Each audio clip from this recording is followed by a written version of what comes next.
the 2K Sports pregame show. Hello, everybody, and welcome to the NBA on 2K Sports. Ernie Johnson here with my esteemed colleagues, Shaquille O'Neal and Kenny the Jet Smith. And coming right up, we'll see the Oklahoma City Thunder playing against the Orlando Magic.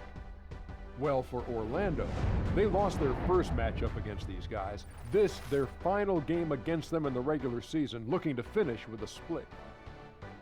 And guys, this team getting some big help in the form of Freak. He has stepped up and been a big contributor over this recent stretch of games. Shaq, what's been the change for him? You know, he's playing under control, Ernie. He's not trying to do too much with each possession. You know, he's also being more aggressive, taking the initiative. You know, he's just going at people. The barbecue chicken theory, Ernie.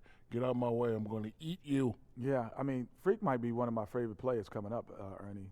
I mean, his teammates are trusting him more, giving him opportunities, trusting that the fact that he can score, and their success as a unit is also increased because of their trust in him. You know who Freak reminds me of? Who's that? Me. Oh, yeah. And that wraps it up here. Thanks for joining us. We will see you next time.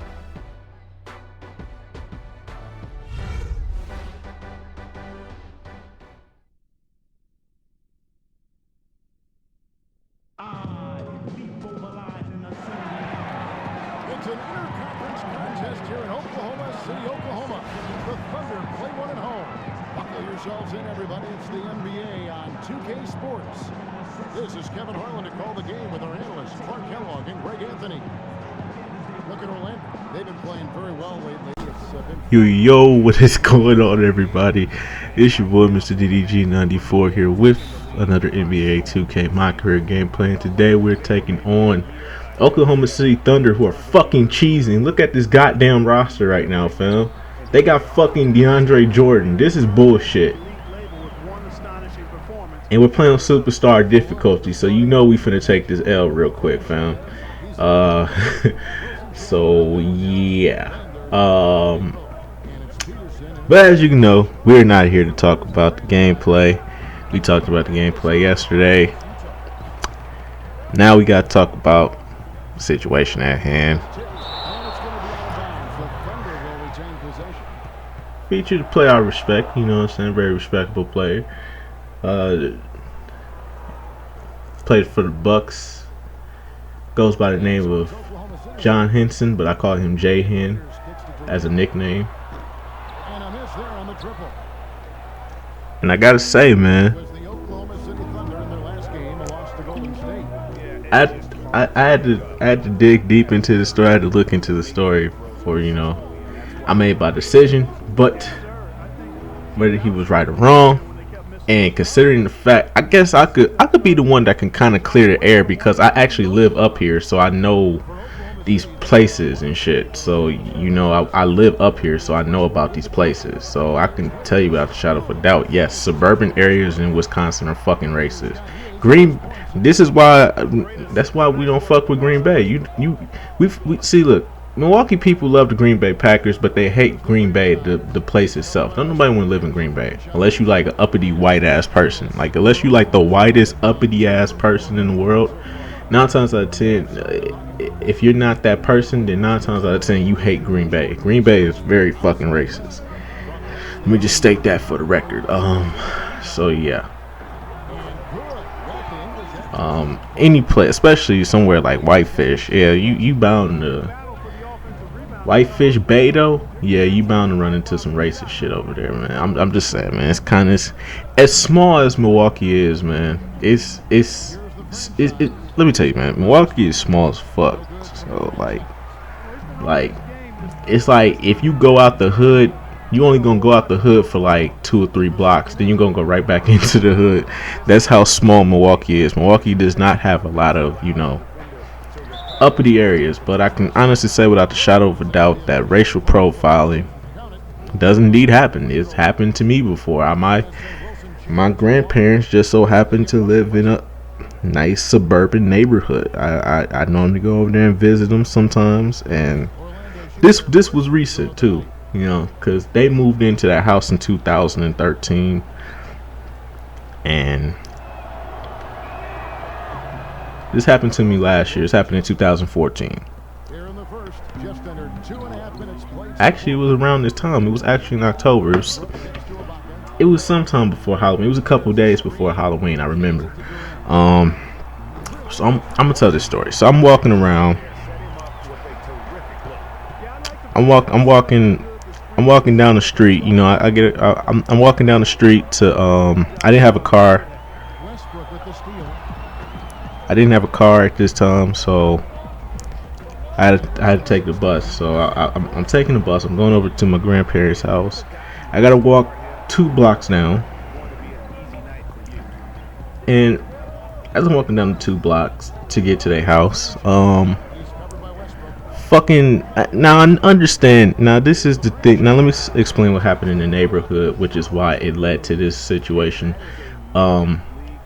The neighborhood they live in is uppity, but like I said, Milwaukee's small. It's like 2 to 4 blocks that's like suburban uppity white people, and then the next block over is like the fucking ghetto. So you never out the hood. The hood is always next to where the good spots are. The only thing is about those good spots is the cops are always roaming around 24/7. So with them being so close to the hood, you know, nice houses, nice cars and shit like that, there's bound to be some breaking entries. You know, there's bound to be some house robberies. And you got to be very secure in those certain areas. So yes, there is some problems out here in Milwaukee. I mean, like I said, the hood is never far away from the white people land. That's why all the rich uppity white people live up in fucking the more northern part of Wisconsin. Because the southern part of Wisconsin, that's middle class territory. That's middle class territory. Yeah. So yeah, where they live, you know, it's been a couple breaking entries, you know, people getting their houses robbed and stuff like that, people losing valuables and stuff like that. Understandable, but I get pulled over. Now, I'm walking down the street. I'm always walking on the sidewalk. You know, and this neighborhood is dead, okay? Let me just state that for the record. This neighborhood is dead. Don't nobody walk through here. And if somebody's walking through here, it's normally some old-ass white person walking their dog around, letting their dog take shits all over the fucking place. You know how white people is. You know how white people is, man. They don't give a fuck. They love their dogs more than they love people, man. So, you know, the neighborhood isn't, the neighborhood, is dead. Like, nobody walks around here. Now I'm walking around here. I got my hood on and shit. You know what I'm saying? I got my hood on. It's cold outside. I got my hood on, hat on. You know what I'm saying? It's kind of cold out here. It was kind of cold, chilly around that time. You know, it's October. We live up in the north and it's October. So there you go. Then I'm walking by, and as I'm walking down the street, I get pulled over. And they ask me for ID and shit. I'm like, now, I kind of know my rights. You know what I'm saying? I kind of know my rights. But considering the circumstances that's happening in America right now with the police and black people, I don't want to take any fucking chances. So I said, you know what, fuck it. Just give them the ID and we can just get out the situation on time. Because I knew my rights. I knew I didn't have to give them my ID, but I didn't want to fuck around with these dudes. I didn't want to get into no shit. I'm just walking down the street. I'm walking down the street in the neighborhood. I only know 2 people who live in this neighborhood. So the best thing for me to do was just give them the shit and just get out the way. And they said, you seem kind of suspicious, but and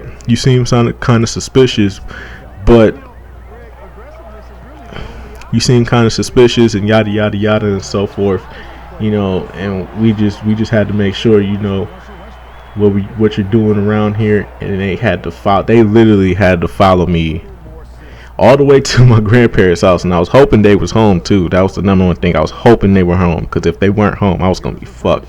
So luckily they were there. Opened the door. I went in. I didn't speak on it. I never spoke on it. Never spoke on it. I never told them about it or anything. I didn't tell them. I didn't want to tell nobody. I didn't want shit to get out of hand. You know what I'm saying? But yeah, I can honestly say without a shadow of a doubt that racial profiling is definitely, out here.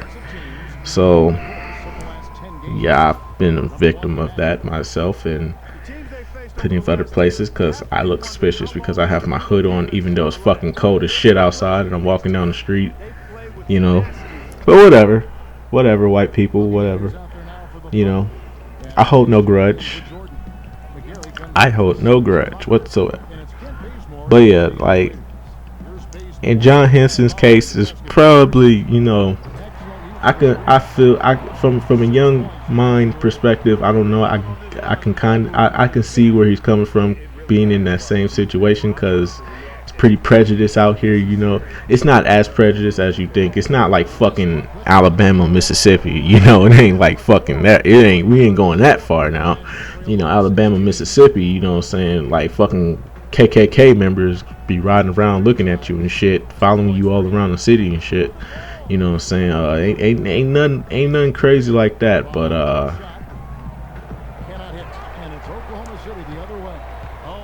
it's pretty real out here. So yeah, my personal opinion about the John Henson situation, hey,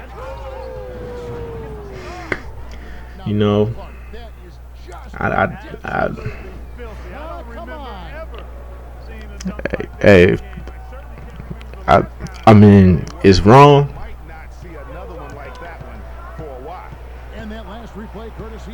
It's wrong, but at the same, it's wrong, man. It's just wrong, and I hate to see it happen, but that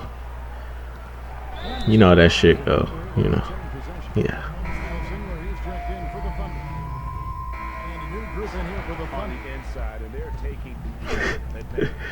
So yeah, it's wrong. It shouldn't be that way, but sadly, that's how it is out here in these streets nowadays. So yeah, so I guess that's how the story goes. I mean, as the story goes, pretty much sounds pretty prejudiced if you ask me, but like I said, if there's been a lot of break-ins, 9 times out of 10, white people will call on you. This does happen. I think this is how I got fucking ID. I think this is how I got fucking pulled over by the cops. Because 9 times out of 10 when there's break-ins and shit, they normally be out here looking around. They searching for you, and it don't matter what color. It don't matter how innocent you look. You are a target. You are a target to you pose a threat to anybody. It don't matter. I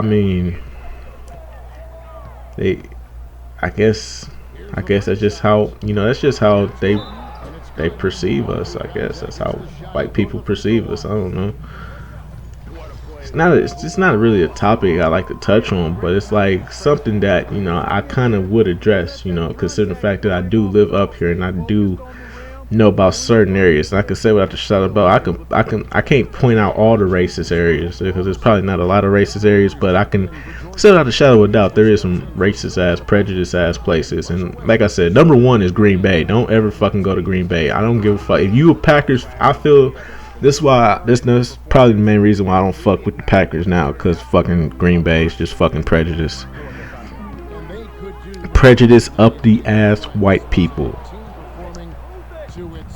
So yes, being pulled over. So yes, being pulled over by the cops. That was probably my prejudice, the most prejudiced moment I think I've ever had. Other than that, yeah, I've never had any other moments like that. That shit, it felt surreal too, because it's like, wow, I got fucking profile. Like, you don't think it would happen to you, but it happens.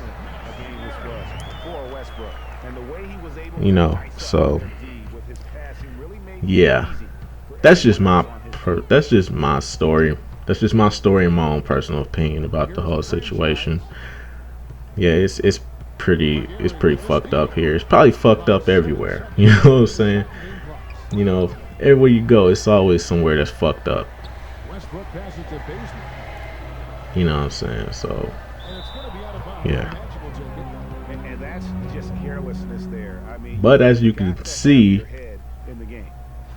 fucking Oklahoma City Thunder pretty much cheeses. Russell Westbrook, I swear to God, Russell Westbrook cannot miss layups, bro. I swear to God. And if it ain't a layup, it's a fucking dunk. This nigga does not miss at all. He don't miss no matter how hard you foul him. He will not miss. So yeah, Oklahoma City is fucking cheesing, man. This fucking stacked ass roster they got, man. You gotta go up against this shit. I hope we don't see these niggas in the finals. But anyway, so that's pretty much gonna be about it. We take care of business against the motherfucking Oklahoma City Thunder. And yeah, I'll see you guys in the next video. Tell me what you think in the comment section below. Till then, peace out.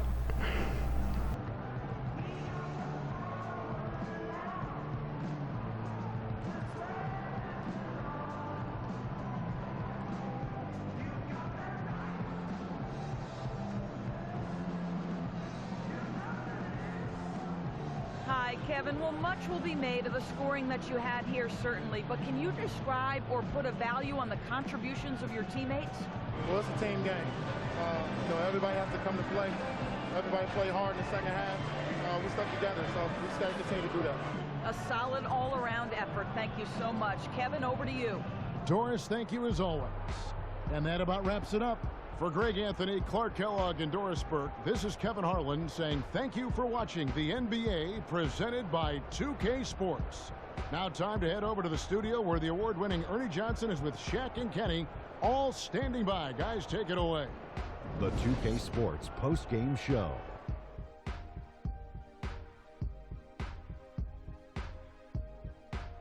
Welcome back, Ernie Johnson along with Shaq and Kenny the Jet. Let's quickly move forward now to the presentation of our Jordan Player of the Game, Russell Westbrook. Talk about lighting it up in the second quarter. My word, that was just huge, and the impact carried them through the entire game. When you're facing Westbrook, you're always going to have your hands full. And tonight, he proved that once again. There's only one thought going through Russell's head. Attack, attack, attack. I know that was 3 thoughts, Kenny. Just an unreal performance for him in so many ways. That was a player at the absolute top of his game. It's hard to imagine someone being any more dominant than he was tonight. And folks, that'll wrap it up for tonight. We hope you enjoyed the game. For Shaquille O'Neal, Kenny the Jet Smith, Kevin Harlan, and the entire 2K Sports crew, I'm Ernie Johnson. Have a good evening.